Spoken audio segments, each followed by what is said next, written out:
آپ کہیں گے عورتوں کو اگر ہم گھر میں بٹھائیں تو ہماری اکانومی سفر کرے گی، آدھی ہماری جو ہے لیبر وہ کام نہیں کرے گی۔ میں نے کہا where there's a will there's a way۔ Cottage industry کا انتظام کرو، نمبر 1، گھروں میں بیٹھ کر کام کریں۔ دوسری جنگ عظیم کے دوران ایک بڑا علاقہ تھا دلی میں جس کا ہر گھر کارخانہ بنا ہوا تھا، کرخندار، یہ ایک قوم کا نام پڑ گیا، کرخندار۔ چھوٹی چھوٹی مشینیں لگی، کہیں بٹن بن رہے ہیں، کہیں بکسوئے بن رہے ہیں، کہیں نکریں سل رہی ہیں، کہیں پینٹیں سل رہی ہیں، کہیں جو ہے کرتے سل رہے ہیں، قمیضیں۔ صبح کے وقت ٹرک آیا، خام مال دے گیا، شام کو آیا، تیار مال لے گیا۔ عورت نہ گھر سے نکلی نہ باہر گئی، کچھ نہیں، اور کام کیا، کما لیا۔ کاٹیج انڈسٹری کا انتظام کرو۔ اسی طریقے سے ایسے یونٹ بناؤ انڈسٹریل جس میں عورتیں کام کریں، عورتیں سپروائز کریں، ورکنگ آورز کم رکھو تاکہ وہ اپنے گھر کا کام بھی کر سکیں۔ کرو۔ عورتوں کے ہسپتال میں عورتیں مرد، عورتیں مریض، عورتیں ڈاکٹر، عورتیں مریض، عورتیں نرسز۔ مردوں کے ہسپتال میں فیمیل نرسز کا کیا کام ہے؟ کیا میل نرسز نہیں ہوتے؟ اور کیا آرمی کے اندر جو فارورڈ یونٹس ہوتے ہیں کہ جو جاتے ہیں محاذ کے اوپر، ان میں کوئی عورت نرس جاتی ہے؟ میل نرسز جاتے ہیں، حالانکہ سب سے زیادہ نرسنگ کی ضرورت وہاں ہوتی ہے۔ کسی کا بازو اڑ گیا ہے، کسی کی ٹانگ اڑ گئی ہے، کسی کی پیٹ میں آ کر کسی بم کا ٹکڑا جو ہے لگایا، انتڑیاں باہر نکلی ہوئی ہیں، تو نرسنگ سب سے زیادہ وہاں ضروری ہے۔ وہاں تو فیمیل نرسز نہیں ہوتی، میل ہوتے۔ سیگریگیشن، سیگریگیشن، سیگریگیشن، یہ آگ اور پانی کا ملاپ درست نہیں ہے۔ تو سب سے بڑا پردہ تو یہ ہے۔ دوسرا پردہ، دوسرا قلعہ، گھر کی چار دیواری۔ وَقَرْنَ فِي بُيُوتِكُنَّ وَلَا تَبَرَّجْنَ تَبَرُّجَ الْجَاهِلِيَّةِ الْأُولَىٰ۔ قرار پکڑو اپنے گھروں میں، وقار کے ساتھ رہو، ٹھہری رہو اپنے گھروں میں، اور بند سمر کر باہر نہ نکلو جیسے کہ تم جاہلیت کے دور میں نکلتی تھی۔ اس کو ہمارے ماڈرن لوگ کہہ دیتے ہیں یہ تو صرف ازواج مطہرات کے لیے تھا، اس سے بڑی جہالت کوئی نہیں ہو سکتی۔ دیکھیے ایک نکتہ، یہ شاید پہلے کبھی آپ کے ذہن میں نہ آیا ہو، ازواج مطہرات سے خاص کیوں خطاب کیا گیا؟ اس کی وجہ ہے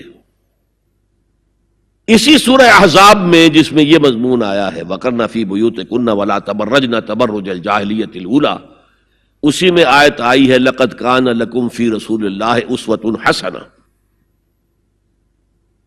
مسلمانوں تمہارے لیے اللہ کے رسول کی شخصیت کے اندر ایک نہایت عمدہ نمونہ ہے، اور یہ معجزہ ہے، مردوں کی ہر حیثیت کے لیے اسوہ ہے محمد صلی اللہ علیہ وسلم۔ امام کے لیے آپ کا اسوہ ہے کہ نہیں؟ مسجد نبوی کے امام تھے کہ نہیں؟ مبلغ کے لیے ہے کہ نہیں؟ سب سے بڑا کام تو آپ کا تبلیغی تھا۔ مزکی اور مربی کے لیے ہے کہ نہیں؟ باپ کے لیے ہے یا نہیں؟ شوہر کے لیے ہے یا نہیں؟ سپہ سالار کے لیے ہے یا نہیں؟ قاضی القضات کے لیے ہے یا نہیں؟ مرد کی ہر حیثیت کے لیے اسوہ ہے۔ آخر عورت کی نسوانی زندگی کے لیے تو حضور نسواں نہیں بن سکتے، یہ خلا ہے۔ مرد کے لیے کامل اسوہ، عورت کے لیے بھی اسوہ، لیکن اس کی خاص نسوانی زندگی کے لیے اسوہ نہیں۔ اس خلا کو پر کیا ازواج مطہرات سے۔ لستن کاحد من النساء، اے محمد کی بیوی تم عام عورتوں کے مانند نہیں ہو۔ پھر جو احکام دیے گئے ہیں وہ سب کے لیے ہیں، لیکن اس میں چیریٹی بگنز ایٹ ہوم، گھر سے شروع کرو۔ سب سے پہلے خواتین، حضور کی بیویاں جو ہے وہ مخاطب ہیں۔ اور اے مسلمانوں، اگر حضور کی بیویوں سے کوئی چیز مانگنی ہو تو حجاب کے پیچھے سے مانگو، رو در رو مت ہو۔ فَاسْأَلُوهُنَّ مِنْ وَرَاءِ حجاب، یہ دوسرا قلعہ ہو گیا۔ حافظ ناموس زن، مقصد کیا ہے؟ عورت کی عزت، عورت کی عصمت، عورت کی عفت کی حفاظت۔ تیسرا جسے ہم ستر کہتے ہیں، عورت گھر میں بھی ہے، گھر میں ہے، اور وہاں صرف محرم آئیں گے، نامحرم نہیں آئیں گے. محرموں کی اتنی لمبی لسٹ دی گئی ہے، اللہ نے کس لیے دی ہے؟ کیا قرآن مجید میں لفاظی ہے؟ ایک ایک لفظ گنجینہ معنی کا طلسم اس کو سمجھیو جو لفظ کے غالب میرے اشعار میں آوے. غالب نے تو تعلی کی ہے، اللہ کے کلام میں تو یہ بات صحیح ہے نا. گھر کے اندر نامحرم نہیں آئے گا. گھر میں اگر وہی ایک بیٹی تھی جو آپ نے اپنے داماد کو دے دی ہے اور کوئی اور بیٹی نہیں ہے تو داماد گھر میں آ سکتا ہے ورنہ نہیں آ سکتا. سالی سے اس کا پردہ ہے، دیور سے بھابھی کا پردہ ہے، چچا زاد بھائی بہنوں کا پردہ ہے. چچا سے پردہ نہیں ہے، ماموں سے پردہ نہیں ہے، چچا زاد پردہ ہے، ماموں زاد پردہ ہے، خالہ زاد پردہ ہے، پھوپھی زاد پردہ ہے. یہ سارے احکام کس لیے دیے گئے؟ گھر کے اندر بھی ستر اور نگاہیں نیچی. مولانا حمید الدین فراہی نے ایک نقطہ بیان کیا کہ سورہ احزاب میں جو پردے کا بیان ہے وہ ہے گھر سے باہر کا پردہ.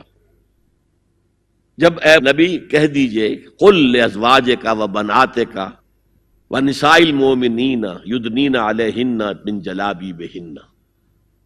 جلباب کہتے تھے ایک بڑی چادر. کوئی عربوں کی تہذیب میں موجود تھی دو چیزیں. گھر میں ان کے ایک دوپٹہ ہوتا تھا جسے خمار کہتے تھے. خمار، خمرہن کا لفظ آیا ہے سورہ نور کے اندر. گھر سے باہر نکلتی ہوئی وہ اپنا پورا وجود ایک چادر میں لپیٹ لیتی تھی لیکن چہرے کا پردہ نہیں تھا. اب فرمایا گیا اے نبی اپنی بیویوں سے اور اپنی بیٹیوں سے اور اہل ایمان کی بیویوں سے. اب بات آگے بڑھ رہی ہے، اہل ایمان کی بیویاں شامل ہو گئی اس لیے کہ تو ساری بات ہی ازواج مطہرات سے جو ہو رہی ہے اس لیے ہو رہی ہے کہ وہ اسوہ بنے مسلمان خواتین کے لیے. ان سے کہہ دیجئے وہ اپنی چادروں کے پلو لٹکا لیا کریں. یہ جو گھونگھٹ کا تصور بعد میں ہوا ہے یہ ہے تیسرا پردہ. ستر کی حد تک ہے ستر آپ نے، اور اس میں بھی کیسے کیسے احکام دیے گئے. لباس وہ پہنو جو ڈھیلا ہو، تنگ نہ ہو، ٹائٹ نہ ہو، تو جسم کے نشیب و فراز کو واضح کر رہے ہو. اتنا باریک نہ ہو کہ جسم جھلک رہا اس میں سے. اور اس پر اضافہ وَاضْرِبْنَا بِخُمُرِهِنَّ عَلَى جُيُوبِهِنَّ. اپنے گریبانوں کے اوپر اپنی روڑنیوں کے، یہ خمار آ گیا جو اوڑھنی ہوتی ہے اس کے بکل مار لو تاکہ نسوانی حسن کا ایک بڑا حصہ ہے یہ چھاتی جو ہے اس کو اور ایک کور ایڈیشنل مل جائے. کرتا تو ہے ہی لیکن وَاضْرِبْنَا بِخُمُرِهِنَّ، خمار کی جمع خمر. سورہ احزاب میں آیا جلابیب، جلباب کی جمع وہ بڑی چادر جس میں لپٹ کر گھر سے نکلتی تھی. لیکن یہ کہ یہاں پر خمرہن، خمار کہتے ہیں اوڑھنی کو جو گھر میں بھی استعمال ہوتی ہے، تو وہ سر پر بھی ہو اور اس کا ایک بکل جو ہے تمہاری سینے پر بھی آ جائے، ایڈیشنل کورنگ. اس کے باوجود بھی نگاہیں نیچی رکھو. باپ کی نگاہ بھی نہ پڑے تمہارے نسوانی حسن پر، وہ بھی مرد ہے. بھائی کی نگاہ نہ پڑے. اہل ایمان تم بھی اپنی نگاہیں نیچی رکھو اور اہل ایمان عورتوں تم بھی اپنی نگاہیں نیچی رکھو. اور آج انسسٹ جو ہے، باپ کا بیٹی سے ملوث ہو جانا اور بیٹے سے ماں کا ملوث ہو جانا اور بہنوں اور بھائیوں کے درمیان، یہ اس قدر پھیل چکا ہے. امریکہ کے اندر وہاں سب سے مہنگے ڈاکٹر جو ہے وہ سائیکیٹرسٹ ہیں، سب سے مہنگی دوائیاں جو ہیں وہ دماغ امراضی کی ہیں. اور وہ سائیکیٹرسٹ کہتے ہیں کہ انسسٹ جو ہے، حرام رشتوں کے اندر جو ہے اگر زنا کا معاملہ ہو رہا ہو تو یہ سب سے بڑا سبب ہے دماغی امراض کا اس معاشرے کے اندر. فطرت کے خلاف جو کام ہوتا ہے طبیعت یہ بات تو کرتی ہے نا، شوق تو ہوتا ہے، پھر دماغی توازن کھو بیٹھتے ہیں. یہ ہے 3 پردے ہیں مسلمان عورت کے، جس کو آج بالکل ختم کرنے پر مغرب تلا ہوا ہے، اس لیے کہ کسی بلی کی دم کٹ جائے تو وہ چاہے گی کہ سب کی کٹ جائے۔ ان کا بیڑا غرق ہو چکا ہے، ان کی تہذیب ختم ہو چکی ہے، تہذیب نہیں ہے آج ان کے پاس۔ هي الحلقات تحفظني بآيات من القرآن، هي الحلقات تملأني بحب المصطفى العدنان، هي الحلقات تحفظني